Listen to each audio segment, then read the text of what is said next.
कानी बहू। किशोरी लाल जी के बेटे राघव की शादी की बात जगह जगह चल रही थी, लेकिन किशोरी लाल जी को कोई लड़की पसंद ही नहीं आती थी। और उसकी एक ही वजह थी, किशोरी लाल जी का लालची होना।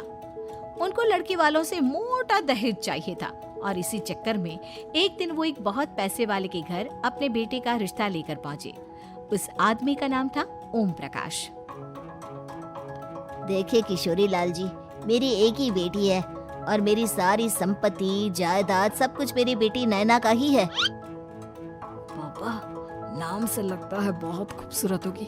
कितना अच्छा नाम है ना, नैना। हाँ, वैसे बात तो सही है आपकी। अब इतना पैसा है, जमीन जायदाद है, इकलौती बेटी, आप भी क्या करेंगे? सब कुछ उसे ही देंगे ना। बिल्कुल ठीक पहचाना आपने। बस बेटी की शादी और सारी जायदाद उसके नाम। पापा, बिना देखे हाँ कर दीजिए ना। इतना अच्छा रिश्ता फिर कहाँ मिलेगा? माला माल हो जाएंगे हम। मैं अपनी बेटी को बुलाता हूँ। अरे नहीं नहीं नहीं नहीं, आपकी बेटी का नाम नैना है, सुनकर ही लगता है बहुत सुंदर होगी। रहने दीजिए अंकल, मैं तो आपकी बेटी के नाम से इतना खुश हो गया हूँ कि उसे बिना देखे शादी करने को तैयार हूँ। अब तो मैं उसका चेहरा सीधे शादी के बाद ही देखूंगा। और इस तरह राघव नैना का चेहरा नहीं देखता और उससे शादी कर लेता है। शादी के बाद अपनी सुहाग रात पर जब राघव नैना का घूंघट उठाकर देखता है तो नैना की आंखें बंद थी। कितनी खूबसूरत हो तुम नैना। जरा अपनी आंखें खोलकर मेरी तरफ देखो तो सही। नहीं, मुझे शर्म आती है। अरे, मैंने तुम्हें शादी से पहले भी नहीं देखा और अब अगर तुम आंखें खोलकर मुझे देखोगी भी नहीं तो मुझे अच्छा कैसे लगेगा? इससे पहले कि नैना अपनी आंखें खोलकर राघव की तरफ देखती, अचानक से लाइट चली गई और राघव नैना को पूरी तरह से देख भी नहीं पाया। अगली सुबह नैना राघव के लिए नाश्ता बनाकर लेकर आई। अरे ये क्या? आधा पराठा सेका हुआ है और आधा बिल्कुल कच्चा। ये तुमने क्या किया नैना?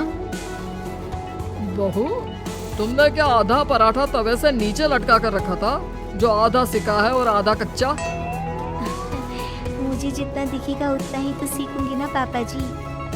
जहाँ जहाँ मुझे नजर आ रहा था वहाँ मैंने सीख लिया, और जहाँ जहाँ नहीं दिखा वहाँ कच्चा रह गया होगा। इसका क्या मतलब है? ये कैसा मजाक कर रही है तुम? अरे बहू, तुमने इतना लंबा घूंघट क्यों लगाया हुआ है? देखो, हमारे घर में बहुओं को बेटी की तरह रखा जाता है और फिर तुम तो इतना सारा माल लेकर आई हो। देखो, ये घूंघट डालकर रखने की कोई जरूरत नहीं है। हाँ नैना, पापा जी ठीक कह रहे हैं, तुम तो आराम से रहो, अपना ही घर समझो। नैना अचानक से अपना घूंघट उठा लेती है। अरे ये क्या पापा, नैना की तो एक आंख फूटी हुई है। नाम से नैना, लेकिन ये तो कानी बहू निकली। मेरे साथ धोखा हुआ है, धोखा। बिना दिखाए अपनी कानी लड़की मेरे संग ब्याह दी। मुझे कानी बीवी नहीं चाहिए। मुझे अभी ओम प्रकाश जी से बात करनी पड़ेगी। आखिर उन्होंने मेरे साथ ऐसा किया क्यों? अरे, आप लोगों ने ही तो पापा से कहा था कि आप लोग शादी से पहले मुझे देखना नहीं चाहते। अब मेरे पापा पर क्यों इल्जाम लगा रहे हैं? अरे लेकिन उन्हें बताना तो चाहिए था ना कि तुम कानी हो, एक आंख से तुम्हें दिखाई नहीं देता। किशोरी लाल और राघव नाराज होकर ओम प्रकाश को अपने घर बुलाते हैं। पापा जी, ये आपने क्या किया? शादी से पहले बताया क्यों नहीं कि नैना की आंखों में परेशानी है? अरे, आप ही ने तो लड़की देखने से मना कर दिया था। और लेकिन आप बता तो सकते थे। आपको तो हमारी बेटी की प्रॉपर्टी चाहिए थी, वो भी पूरी की पूरी। अब क्या हुआ अगर उसे आधा दिखाई देता है? प्रॉपर्टी तो आपको पूरी मिल गई ना। और ये क्या बात हुई? मेरी शादी प्रॉपर्टी से नहीं, आपकी बेटी से हुई है। अब ये तो पहले सोचना चाहिए था। तब तो मेरी प्रॉपर्टी देखकर तुम्हारी जुबान लप लपा रही थी। लेकिन मैं कानी लड़की को अपनी बीवी बनाकर नहीं रख सकता। पापा, कुछ करिए ना आप। हाँ, करता हूँ। देखिए ओम प्रकाश जी, आप हमारे साथ ऐसा नहीं कर सकते। और तुम देखो, अगर तुमने मेरी बेटी से शादी तोड़ी ना, तो जो भी प्रॉपर्टी मैंने तुम्हें दी है वो तो पूरी की पूरी वापस ले ही लूँगा, और आधी प्रॉपर्टी तुम्हारी भी लूँगा। अरे मेरी आधी प्रॉपर्टी भला क्यों लेंगे आप? इसलिए क्योंकि मेरी बेटी को आधा नज़र आता है और उसकी नज़र अभी तक तुम्हारी आधी जायदाद पर ही पड़ी है। अब तुम उसे घर से निकालोगे तो कुछ तो लेकर जाएगी ना। और अगर हम आपकी बेटी को अपने घर की बहू बनाकर रखे तो? तो तुम्हारी पूरी प्रॉपर्टी तुम्हारी ही रहेगी, और जो मैंने तुम्हें दिया है ना, उसमें से बस मैं आधा लेकर जाऊंगा। अरे लेकिन अब आप अपनी दी हुई प्रॉपर्टी में से आधी वापस क्यों लेकर जाएंगे? अगर मैं आपकी बेटी को अपनी पत्नी बनाकर रखने को तैयार हूं तो?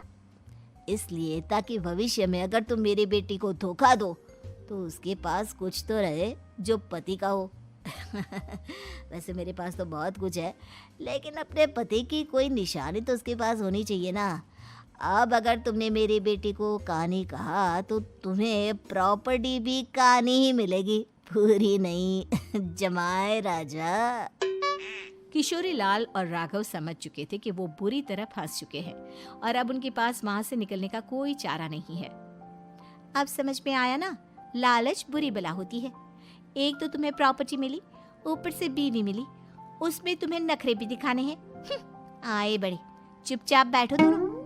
कुछ दिनों के बाद नैना राघव की कार लेकर बाजार घूमने निकलती है और जब कार लेकर वापस आती है, ये क्या? एक तरफ से मेरी गाड़ी पूरी खराब हो चुकी है।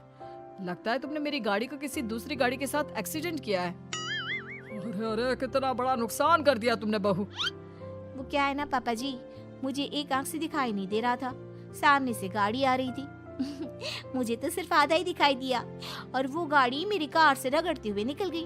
अब मैं क्या करूं बताओ? आप इसे ठीक कराने के पैसे कौन देगा? तुम्हारे पापा। तुमने मुझसे इस तरह से बात की? अभी रुको। नैना राघव की शिकायत ओम प्रकाश को कर देती है। देखो राघव, अब जो मेरी आधी प्रॉपर्टी तुम्हारे पास थी ना, उसमें से आधी और मैं लेकर जाऊंगा, क्योंकि तुमने मेरी बेटी को डांटा। अरे नहीं नहीं पापा जी, गलती हो गई, माफ कर दो। गलती की तो कोई गुंजाइश ही नहीं। अगली बार मेरी बेटी को डांटा तो बची हुई आधी में से आधी और ले जाऊंगा। लालच के चक्कर में हम दोनों ने बहुत बड़ी गलती कर दी बेटा। एक तो तुम्हें कानी बहू मिली और ऊपर से जो माल मिला वो भी काना।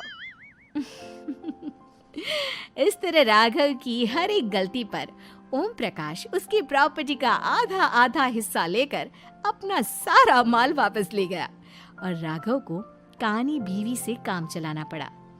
भाई लालच वाकई में बुरी बला है।